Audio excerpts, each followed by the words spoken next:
guys. Hey, everyone. Yeah, I'm Jonny, elephant in the room. It says 13th of July over there. I've given this talk before. But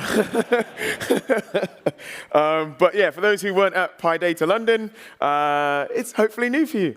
Yeah, so I'm Jonny. I work in the merchandising algorithms team at Deliveroo, and we're interested in and trying to solve the problem of basically trying to give the best consumer experience in the app. And I'm going to talk about one of these problems, about ranking the restaurant list. So kind of get a quick show of hands. Who does not build predictive models using machine learning? Who does not do that? Okay, sweet. So now I know where to pitch this. Great. Okay, so what I'll first do, I want to give a brief introduction for those that don't know what Deliveroo is. And then I want to take some time talking about our approach to ranking, how we actually frame this problem in a machine learning way that we can actually solve. And then I want to talk a bit about the tools that we use. And then finally, we've done quite a few of these things. We've productionized a bunch of models, run a lot of tests, and we've made a lot of mistakes along the way. And so hopefully, I'll give some lessons learned which you can all take with you on any project, not necessarily ones to do with machine learning, but some lessons that we've learned there. Okay, so Deliveroo. I've met quite a few people from the US already here. And so for those from the US, we're basically DoorDash, but in the UK. And for those who still don't understand, basically, we're a platform that tries to connect consumers with restaurants. Right? That's what we try and do. So there's an app, you open the app, and you have a list of restaurants, and you can say, oh, I'm going to pick a restaurant that I want to order from, and Deliveroo has a fleet of riders, and those riders, they'll pick one, go to that restaurant, pick up your order, and deliver it to your door. And that's the plan. So we have a three-sided marketplace. So we've got tens of thousands of restaurants, loads of riders, and also lots of consumers. And we operate in 13 different countries. It was 14, it's changed now, 13. Yeah, it's changed since I last delivered this. Okay, so if you open the Deliveroo app, this is probably what you see. And essentially, it's a list of restaurants. Right? That's what you'll see. And our hypothesis is that if we can show you more relevant restaurants that you prefer, you're more likely to purchase, and you'll have a better experience. So the merchandising algorithms team is trying to solve that problem. We want to show you the most relevant restaurants as you open the app. That's the plan. So that's the introduction. That's what Deliveroo is. That's what my team does, and that's the goal we're trying to solve. So now I want to spend the next part of the talk talking about how we put that problem into something that we can solve with machine learning, data science. All right, so just to restate the objective, given a list of restaurants, can we rank them optimally? And optimally could mean different things. There could be different things that are optimal depending on the objectives of the business at that point in time. We've decided to say optimal is relevance, right? Optimal is relevance. But I'm a data scientist. I'm a mathematical guy. I like numbers. Right? Up until now, it's a bit wishy-washy. So how can we quantify this? How can I measure whether we are actually providing more relevant restaurants to customers? And so we have these things called online metrics. And I'll discuss later on the difference between this and offline. But what I want you to at least take away from here is an online metric is something that you can measure when you're actually putting a feature in front of users. So this is when we've actually released the feature, we've released an algorithm, and users are actually using our platforms. That's an online metric, and I'll come to offline metrics later, and hopefully the distinction will become clear. But online metrics, these are the ones that we're going to use as that tell us if we're achieving our objective of showing more relevant restaurants. So order volume. If we have an increase in the order volume, then it's likely that we're showing more relevant restaurants to customers, and so that's a good thing. We also have this session-level conversion, and I sat next to a lady called Lizzie. She was a speaker yesterday. She authored a blog post whilst at Skyscanner that mentioned problems with session-level conversion, and we're beginning to see those at the moment. But we also look at session-level conversion, but ultimately, order volume is the thing we want to use. So order volume is a thing we want to increase. Right? And that is our proxy for achieving our objective. Right? So that's what we want to do. How then, as a data scientist, do I turn this into a machine learning problem? So this is how we do it. This is a single session. By a session, what I mean is someone opens the app and they're presented with a list of restaurants. That's all you need to know, right? A session, right? So here is just a list of restaurants, and converted basically means, did I buy it or not? A 0 if I didn't purchase it, a 1 if I did, right? So this person who I made up purchased from Itsu in that particular session. The important thing is this can consist of hundreds of restaurants depending on where you are. You know, dense cities like London and Paris have lots and lots of hundreds of restaurants.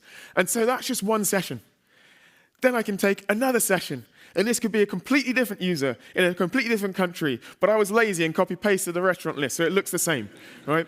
But this could be completely different, and so we actually take tens of thousands, actually in our most recent model, millions of these sessions, and we're going to build machine learning models off these.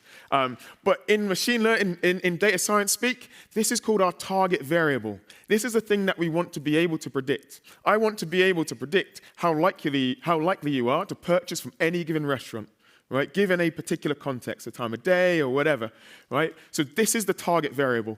And importantly, the way we frame this, so now getting a bit more data science-y, we want to do this as a classification problem. That means that I'm trying to classify 0 or 1, are you going to purchase from this or not? And we just ask the question, how likely is it that you're going to have a 1? How likely is it that you're going to purchase from this? And when we generate those scores, and I'll explain how we do that, we can generate some scores to say what the likelihood is of you purchasing that, and then I just rank in descending order, and Bob's your uncle, we have a list. Right? So that's all we have to do. Right? So all this problem is now is just trying to find these numbers. Once I have these numbers, I can present you with the most relevant list. Right? That's the idea. Because we ask this question at an individual restaurant level, so Itsu, how likely are you to purchase from this restaurant? Oh, 0.6.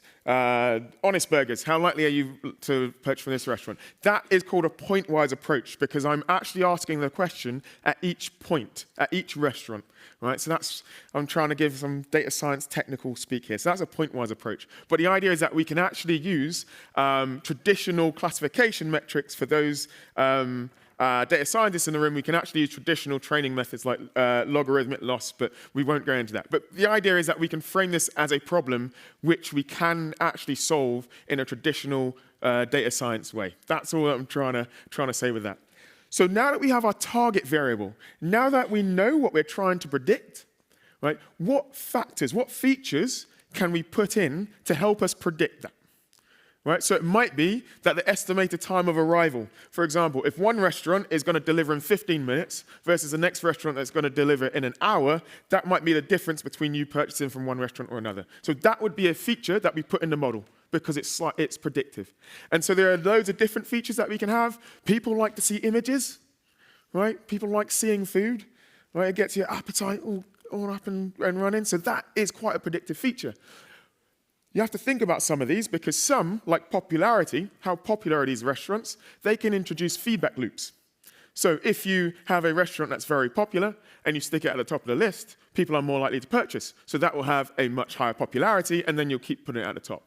So you actually have to think quite a lot about what features you're going to put into a model as to whether they might actually reinforce certain things you don't want to happen. So in our latest models, we are trying to move away, for example, from putting popularity in, because of those feedback loops, even though your model evaluation will say that it's good to put it in because it's fairly predictive. So those are the sort of things that you've got to think about. Once we have those factors, once we have those features, we stick them into a box. I'm a mathematician, so we have a symbol for our boxes. We call it F, which is why there's an F on there. So it goes into this magic box, and out pops the number. That's the number that I rank by. And there we have it. And F can be loads of different things. The important thing is, at Deliveroo, we like to start simple and iterate. And I would use this approach for any project. So the first F that we used wasn't even a machine learning model. It was a heuristic. It was just take the popularity, take the estimated time of arrival, and just average it. Right? It's just a heuristic. It didn't need to learn anything. There was no machine learning in it at all.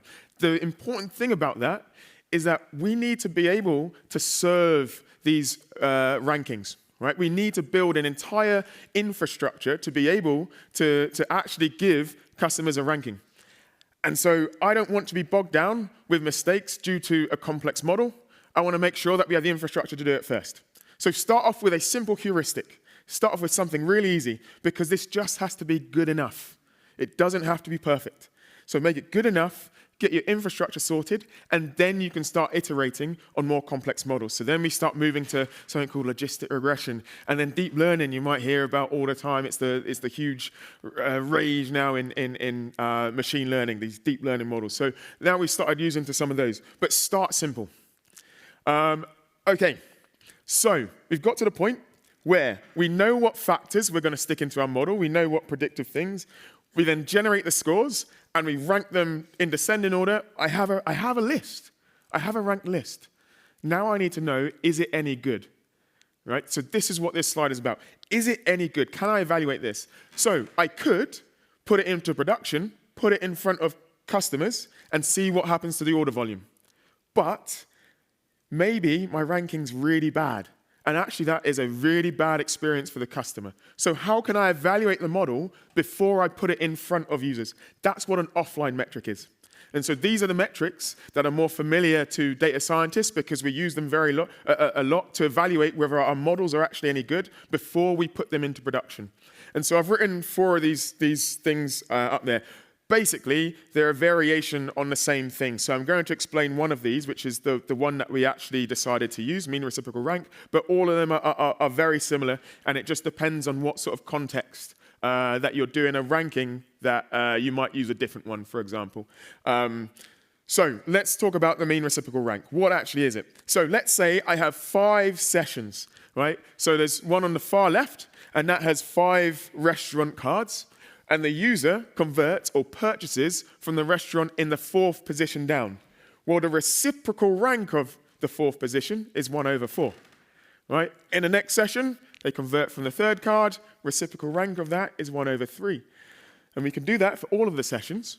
Remember, I said that in our training set, we'll have millions of these sessions with hundreds long. So I'm calculating the reciprocal ranks of each one. And then the mean reciprocal rank is just the mean. Just take the mean of all of those, and there we have it. And so I have a score.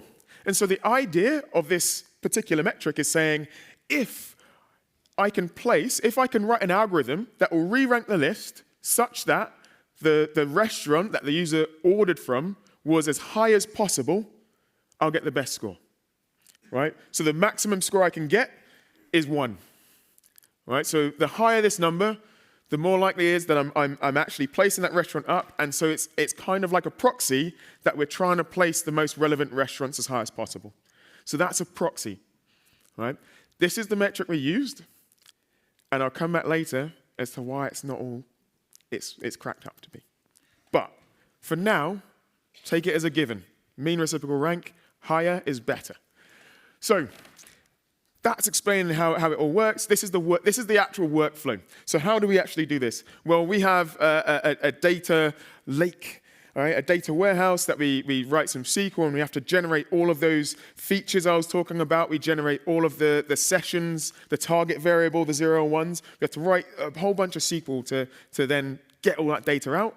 And then we pass it through some scripts. We need to make sure that the data actually look like what we think they look like. Because if you've actually looked at a lot of tracking data, you'll know a lot of mistakes in there. There's the missing values, there's duplicates, there's a whole bunch of stuff that isn't all that great. So we have to validate this. We have to make sure that we're getting the data that we expect.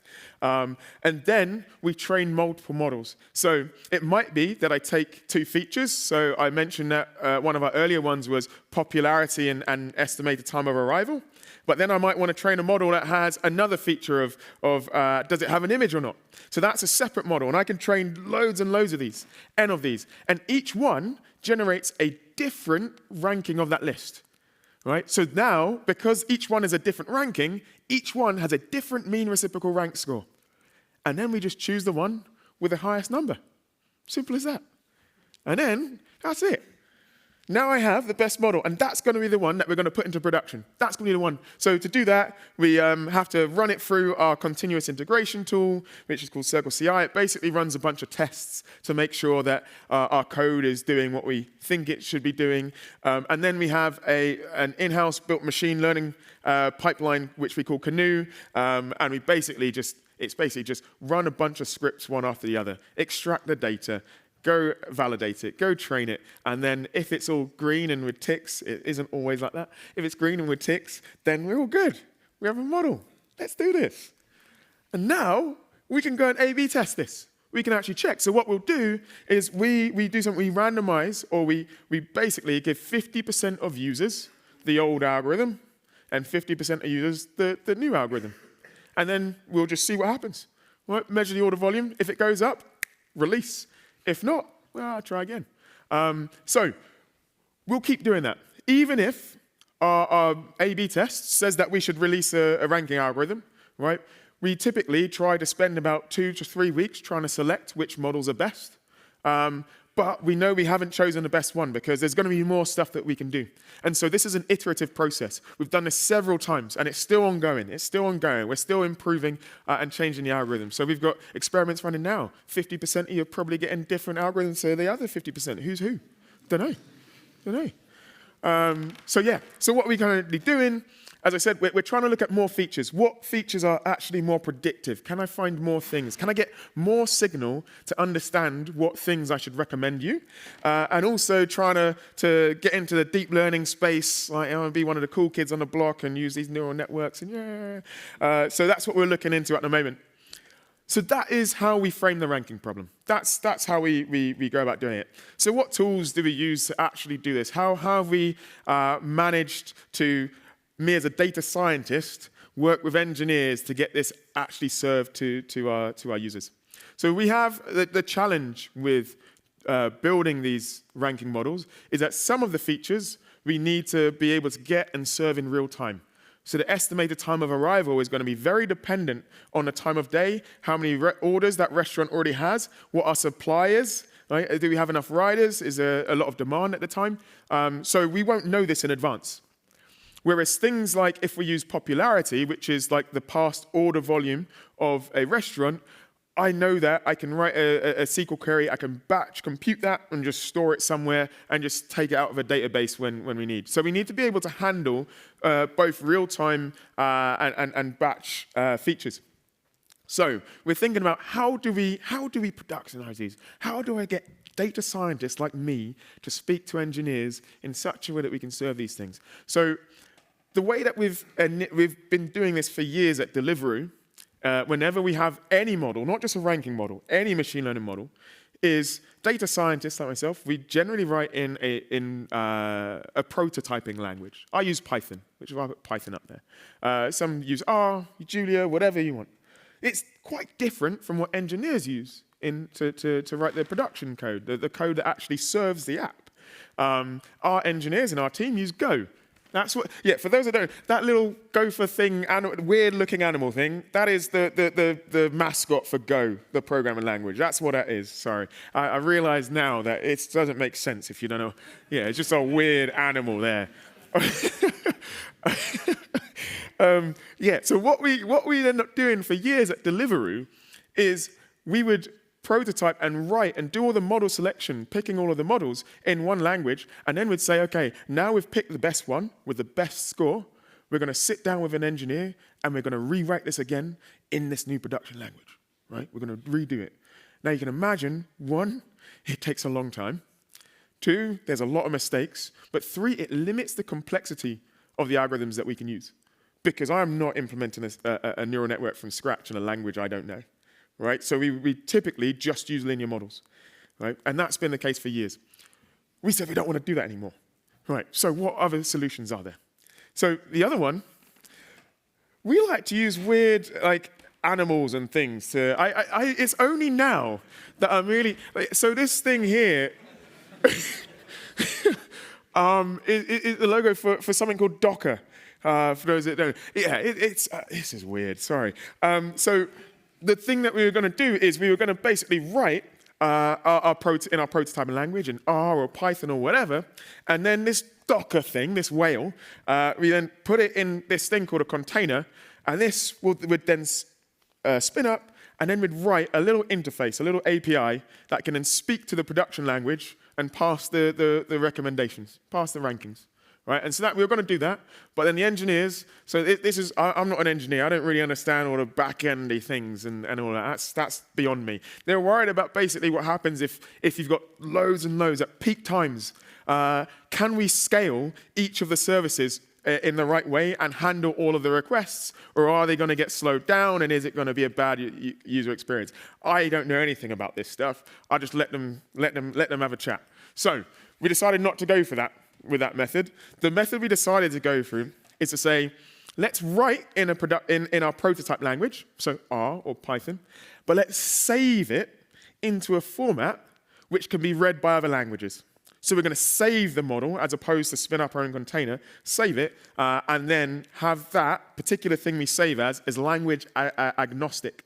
And so we can just read it from the other language. So that's the reason why we picked TensorFlow. So TensorFlow is a framework written by and released by Google.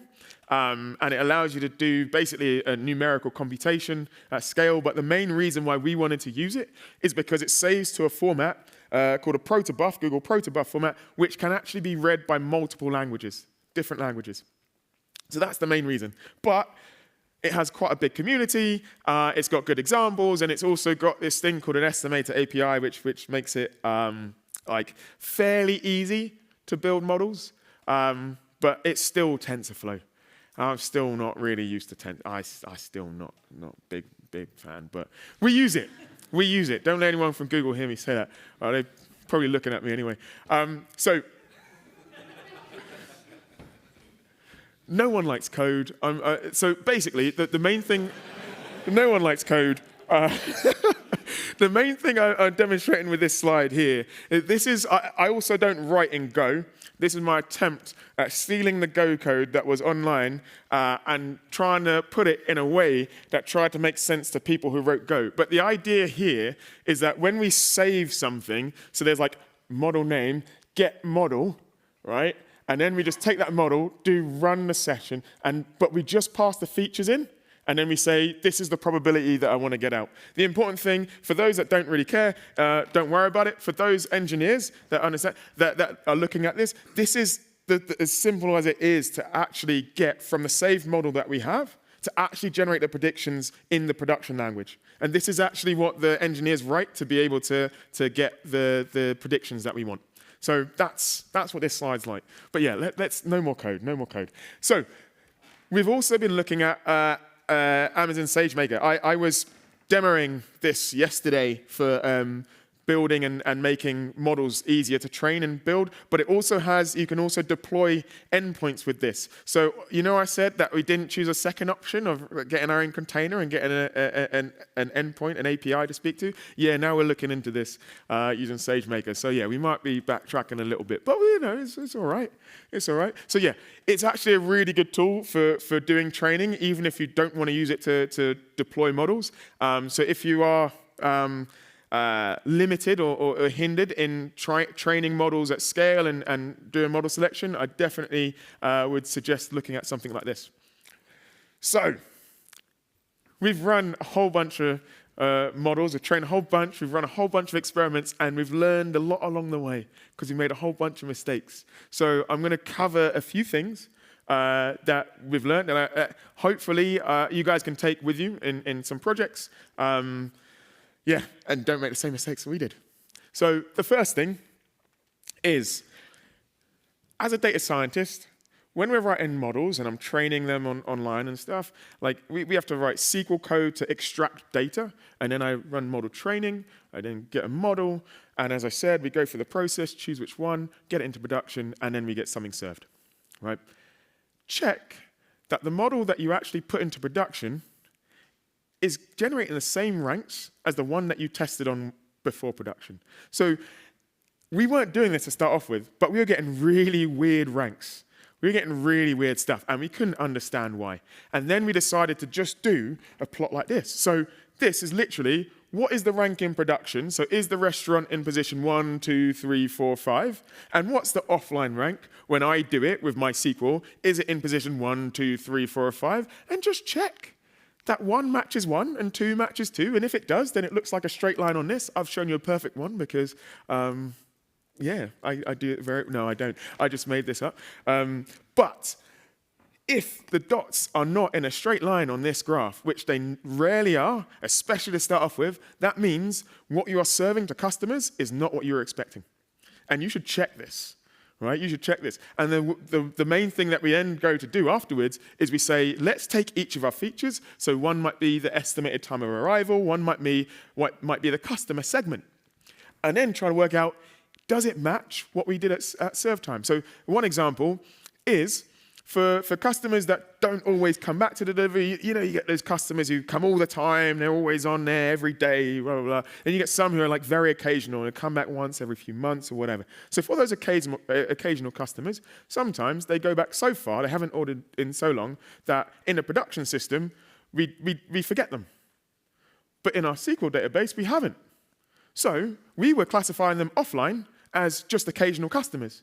Online, those same customers were being classified as new. So we were getting different numbers for this. And that's one of those things that we didn't know.